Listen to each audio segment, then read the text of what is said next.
Breaking news में बड़ी खबर सामने आ रही है। बिहार में एक वीडियो तेजी से वायरल हो रहा है जिसमें सरेआम पप्पू यादव की बेइज्जती होती दिखाई दे रही है, वो भी असदुद्दीन ओवैसी द्वारा। और दूसरी ओर नीतीश सरकार ने एक ऐसा मास्टर स्ट्रोक खेला है जिससे महागठबंधन बैकफुट पर आ गया है। क्या है पूरा मामला? इस मामले में ज्यादा अपडेट के लिए मेरे साथ जुड़ रहे हैं मेरे सहयोगी नवेंदु जी। सर, क्या है पूरा मामला? नीतीश सरकार ने एक और मास्टर स्ट्रोक खेला और दूसरी ओर पप्पू यादव की सरेआम बेइज्जती हुई है। देखिए, पहले बात पप्पू यादव की करते हैं। पप्पू यादव की बेइज्जती होना बिहार की सियासत में बहुत आम बात हो गई है। पिछले दिनों कैसे उन्हें राहुल गांधी के उस ट्रक पर नहीं चढ़ने दिया गया, उसका वीडियो पूरी दुनिया ने देखा और पप्पू यादव कोई जवाब नहीं दे पाए। उसके बाद वो लगातार चक्कर काटते रहे गांधी परिवार के घर में, लेकिन उसका कोई असर देखने को नहीं मिला। हाँ, कुछ दिनों बाद उनको मल्लिकार्जुन खड़गे के साथ एक मीटिंग उनकी कराई गई, लेकिन जो बवाल मचना था वो मच गया था पूरी तरह। अब असदुद्दीन ओवैसी के साथ वो कल दिल्ली में एक कार्यक्रम में बैठे हुए थे।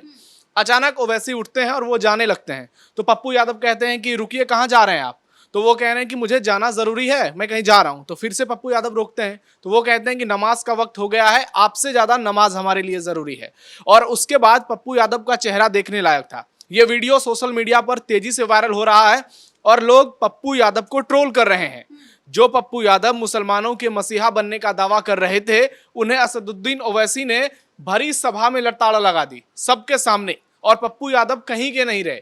उसके बाद पप्पू यादव को सोशल मीडिया पर कई सवाल उनसे पूछे जा रहे हैं, लेकिन ना पप्पू यादव जवाब दे पा रहे हैं, ना उनके समर्थक जवाब दे पा रहे हैं, क्योंकि असदुद्दीन ओवैसी भी एक ऐसे चेहरे हैं जो कि खुद को मुसलमानों का मसीहा बताते हैं।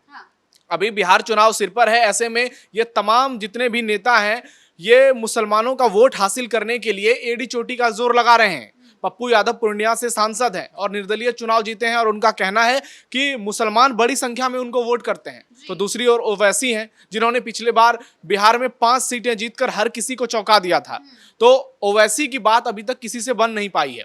ना वो महागठबंधन का हिस्सा बन पाए हैं, ना वो कोई तीसरा मोर्चा बना पाए हैं। बीच में खबर आई थी कि तेज प्रताप यादव से उनकी बातचीत चल रही थी, लेकिन अभी तक उसे लेकर भी कोई अपडेट सामने नहीं आया है। ऐसे में ओवैसी का पप्पू यादव के साथ बैठना और फिर वहां पर पप्पू यादव की इस तरीके की बेइज्जती, ये बताता है कि पप्पू यादव की स्थिति वाकई में ना घर, वो जो कहावत है, ना घर के रहे ना घाट के रहे, महागठबंधन में उन्हें इज्जत नहीं मिल रही है। राहुल गांधी तेजस्वी आते हैं, कहीं भी जनसभा करते हैं, किसी कार्यक्रम में शामिल होते हैं, तो पप्पू यादव को वहां पर बैठाया नहीं जाता है। तेजस्वी यादव उनको साइड कर देते हैं, लालू यादव हमेशा उनको साइड रखते हैं। वहीं दूसरी ओर ओवैसी देखिए, वो लगातार चुनाव को लेकर हुंकार भर रहे हैं और कह रहे हैं कि मैं इतने सीटों पर, कभी 20 सीट, कभी 40 सीट। अब ये देखना होगा कि ओवैसी जो है बिहार के चुनाव में क्या करने वाले हैं।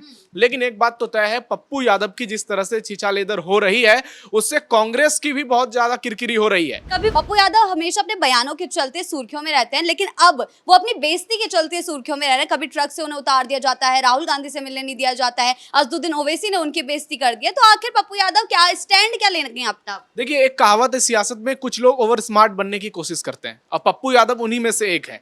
पप्पू यादव की स्थिति ऐसी है कि खुद को राहुल गांधी, प्रियंका गांधी, सोनिया गांधी का सबसे बड़ा सिपाही बताते हैं, लेकिन वही राहुल गांधी जब बिहार आते हैं तो पप्पू यादव को कोई स्थान नहीं मिलता उनके बगल में।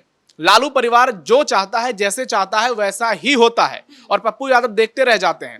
विवादों से उनका पुराना नाता है, कई बार सड़कों पर ड्रामेबाजी कर चुके हैं, कई बार उनके रोने के वीडियो वायरल हुए हैं, कई बार वो पैसे बांटते हैं तो उसका वीडियो सोशल मीडिया पर वायरल हो जाता है। हालांकि पप्पू यादव के बारे में ये बात कही जाती है कि वो जनता से जुड़े रहते हैं, जमीनी नेता हैं। ये बात सही है और वो लोगों की बहुत मदद करते हैं, लेकिन इतना करने के बावजूद कांग्रेस उन्हें कहां देखती है? तो इसका जवाब है कि कांग्रेस ना पप्पू यादव को भाव दे रही है और तेजस्वी और लालू यादव ने राहुल गांधी की लगाम ऐसे लगाई हुई है कि राहुल गांधी चाहकर भी पप्पू यादव को आगे नहीं कर पा रहे हैं। अब देखना यह होगा कि जैसे जैसे ये सीट शेयरिंग का फॉर्मूला तय होता है महागठबंधन में, उसमें क्या पप्पू यादव की चलती है? क्या पप्पू यादव अपने कुछ समर्थकों को टिकट दिलवा पाते हैं, या फिर ओवैसी ने जैसे कह दिया कि आपसे ज्यादा जरूरी हमारे लिए नमाज है, वैसे ही कांग्रेस कह देगी आपसे ज्यादा जरूरी हमारे लिए तेजस्वी और महागठबंधन है। तो पप्पू यादव की स्थिति बद से बदतर हो गई है। देखना यह होगा कि सीमांचल के इलाके में क्या पप्पू यादव कोई प्रभाव डाल पाते हैं, ये बड़ा सवाल है जी। एक और नीतीश कुमार ने एक नया मास्टर स्ट्रोक खेला है अल्पसंख्यक संवाद का, उसके बारे में क्या है वो पूरा मामला? देखिए, 21 तारीख को पटना के बापू सभागार में एक कार्यक्रम होने जा रहा है। मदरसा बोर्ड के 100 साल पूरे होने जा रहे हैं और इसमें अल्पसंख्यक संवाद नाम से एक कार्यक्रम नीतीश कुमार आयोजित करने जा रहे हैं। पिछले कुछ दिनों से नीतीश कुमार की जो पॉलिटिक्स है वो थोड़ी बदली बदली नजर आई। पहले रामनवमी के कार्यक्रम में वो शिरकत हुए, उसके बाद हिंदुत्व को लेकर उनकी पार्टी ने जिस तरह से राग अलापा है वो बताता है कि जेडीयू जो है वो अब पूरी तरह से बीजेपी के विचारधारा की तरह आगे बढ़ती जा रही है। लेकिन नीतीश ने फिर से एक बार चौंकाया है। उन्होंने अल्पसंख्यक संवाद के जरिए उन मुसलमानों को संदेश देने की कोशिश की है जो लंबे समय से उनके वोटर रहे हैं, क्योंकि मुसलमानों और यादवों के बारे में कहा जाता है कि वो पूरी तरह से लालू और आरजेडी के साथ इंटैक्ट रहते हैं। लेकिन नीतीश को भी एक छोटा सा हिस्सा उनका मिलते रहता है और वो हिस्सा इतना का रहता है कि नीतीश उससे सत्ता का खेल कर देते हैं, मतलब जिधर वो जाते हैं उधर मुख्यमंत्री बन जाते हैं। और ये जो मुसलमानों का थोड़ा वोट नीतीश को मिलता है ये एनडीए के लिए बेहद फायदेमंद साबित होता है। कई बार नीतीश जब एनडीए के साथ रहे हैं तो नीतीश को बड़ा वोट मुसलमानों का मिला है। आपको मैं कुछ आंकड़े अपने दर्शकों को भी बताना चाहता हूं कि 2015 विधानसभा चुनाव में 84% मुस्लिम वोट महागठबंधन को मिला था। तब नीतीश और आरजेडी एक साथ चुनाव लड़ी थी। उसके बाद 2019 में लोकसभा चुनाव में 89% वोट महागठबंधन को मिला था जब नीतीश और मोदी एक साथ आ गए थे।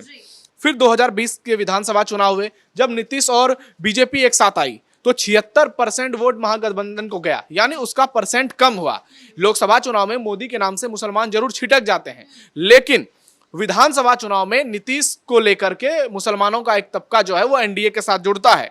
वही हाल 2024 के लोकसभा चुनाव में रहा। 87% मुसलमान मतदाता जो है वो महागठबंधन के साथ नजर आए। लेकिन चूंकि बिहार चुनाव सिर पर है और बिहार में 17% मुसलमान हैं, तो ऐसे में नीतीश कुमार इतनी आसानी से बैकफुट पर नहीं जाने वाले हैं। ये रणनीति हो सकती है एनडीए की कि एक और पीएम मोदी हैं, बीजेपी पार्टियां हैं, एलजेपी है, वो मंदिर का जिक्र करेगी, हिंदुत्व का जिक्र करेगी, पुनौरा धाम में जो भव्य सीता माता मंदिर का शिलान्यास हुआ है उसे लेकर हुंकार भरेगी। तो दूसरी ओर नीतीश जो है वो सॉफ्ट हिंदुत्व की राह पर चलेंगे और नीतीश जो है वो मुसलमानों को भी साधने की कोशिश करेंगे, क्योंकि अपनी हर रैली में नीतीश कुमार बताते हैं कि उन्होंने हिंदुओं के लिए भी काम किया है, मुसलमानों के लिए भी काम किया है। उन्होंने कहा कि मंदिरों के लिए भी वो काम करते हैं, तो कब्रिस्तान की घेराबंदी भी नीतीश कुमार कराते हैं। वो बार बार इस बात को दोहराते हैं कि उनके समय में मुस्लिम स्टूडेंट्स को स्कॉलरशिप मिली है, मुसलमानों को घर मिला है, तमाम फैसिलिटीज दी गई है और मुसलमानों का एक तबका है जो इस बात को स्वीकारता है। ऐसे में मुसलमानों का पूरी तरह से नीतीश से छिटक जाना एनडीए को झटका लग सकता है। लेकिन अगर ऐसा होता है कि सारे मुस्लिम एक मुश्त होकर आरजेडी कांग्रेस को वोट करें तो उसका काउंटर पोलराइजेशन जो है वो एनडीए के पक्ष में हो सकता है। लेकिन बीजेपी और जेडीयू की जो रणनीति है, फिलहाल वो चाहते हैं कि नीतीश कुमार के साथ कुछ मुस्लिम बने रहें।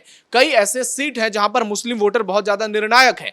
अगर वहां पर कुछ मुसलमानों का 1-2% वोट भी बीजेपी को मिलता है तो चुनाव में बड़ा खेल हो सकता है, क्योंकि हार जीत का जो मार्जिन है कभी 100 वोट का होता है, कभी 500 वोट का होता है, कभी 1000 वोट का होता है। तो ऐसे में कुछ सीटें बहुत ज्यादा इंपॉर्टेंट हो जाती है, जबकि कई सीटें ऐसी है जैसे किशनगंज में 68% मुसलमान हैं, अररिया में 42% है, उसके बाद कटिहार में 43% मुस्लिम है और पूर्णिया में करीब 38-39% मुस्लिम है। उसके बाद मगध के कई इलाकों में मुसलमानों की अच्छी खासी जनसंख्या है।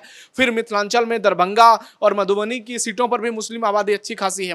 तो नीतीश कुमार जो है वो बहुत शानदार तरीके से मुसलमानों को साधने की कोशिश कर रहे हैं। अब सवाल है कि इसका चुनाव में कितना असर पड़ेगा, तो ये तो चुनाव के नतीजे बताएंगे, क्योंकि अभी एसआईआर का मुद्दा भी जोर शोर से चल रहा है। ये भी सवाल है कि नीतीश पर मुस्लिम क्या फिर से भरोसा कर पाएंगे, क्योंकि नीतीश इसमें बीजेपी के साथ हैं।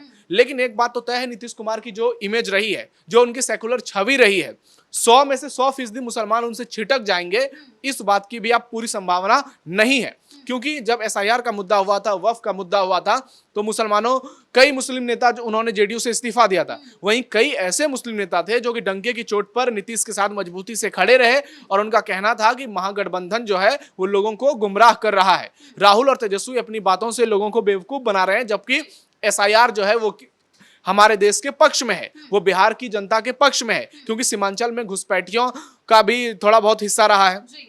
तो अब जो है ये देखना काफी दिलचस्प हो जाएगा कि नीतीश कुमार आने वाले दिनों में क्या मुसलमानों के लिए कुछ बड़ा ऐलान करते हैं।